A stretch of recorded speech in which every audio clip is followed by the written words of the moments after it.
Today we're talking to Rod Dreher. He's a senior editor at the American Conservative. He's written for all kinds of prestigious publication, the New York Post, the Wall Street Journal, the New York Times, many others. And he's written incredibly insightful books. Some of you may recall the Benedict option, which was a strategy. It is a strategy for Christians in a post-Christian nation.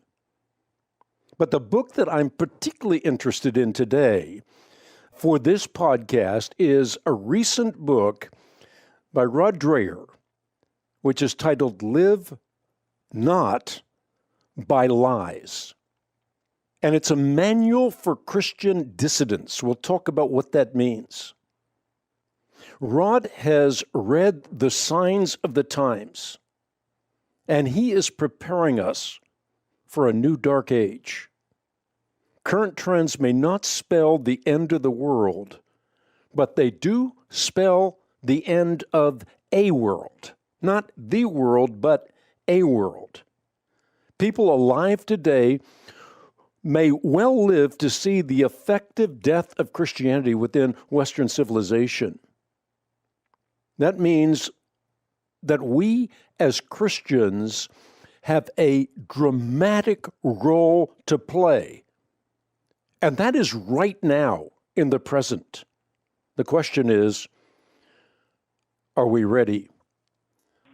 Yeah, when you say see it happening, you're talking about things like reinventing language, hollowing out words, and rewriting history. Absolutely. I would ask them, well, what forms do you see this taking? Because, looking around, I'm a pretty good observer of the news. This is what I do for a living. But I didn't see anything that reminded me of Stalinism 2.0. And they would say, no, it's not like that, but it's similar to that. And the main thing that they're seeing now is people being afraid to say what's on their minds for fear of losing their job or having their reputation ruined or even being attacked physically. They said this was how it first started. In fact, the thing that triggered the Czech woman was news reports of what happened to Memory's Pizza. I don't know if you remember that, but back in 2015, just before the Obergefell decision legalizing same-sex marriage, the state of Indiana passed a state version of the federal Religious Freedom Restoration Act that would have given religious folks an affirmative defense in court if they were ever sued for discrimination. It wouldn't guarantee that they would win, but it would give them some affirmative legal defense. Well, and this is already, by the way, a federal law. It has been federal law since 1993. When the state of Indiana, a Republican state, did this, big business came down on them like a ton of bricks, denounced this as bigoted legislation, and told the state, if you don't repeal this, there will be consequences.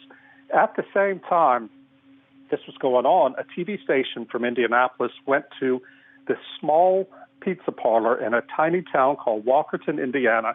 The pizza parlor was owned by an evangelical father and his adult daughter. The TV reporter asked them, would you serve gay customers? Of course, they said. She asked them, would you cater a gay wedding? Well, no, they said, this is against our faith. That went out on television, Hank, and it became viral on social media. Before you knew it, these poor people, this poor couple, were being hit with death threats, with tweeted threats saying, let's get together and burn this place down, and so on and so forth. They had to close it and go into hiding. This is precisely the thing that the old Czech woman was seeing happen that made her say, this is what they did when communism first came to my country.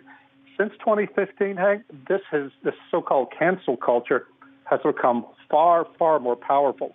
And this is the main thing that these people are seeing. But, of course, it's not only that. It's, as you say, it's the redefinition of language. It's the redefinition of male and female. And it's the spread of big tech into every aspect of our lives.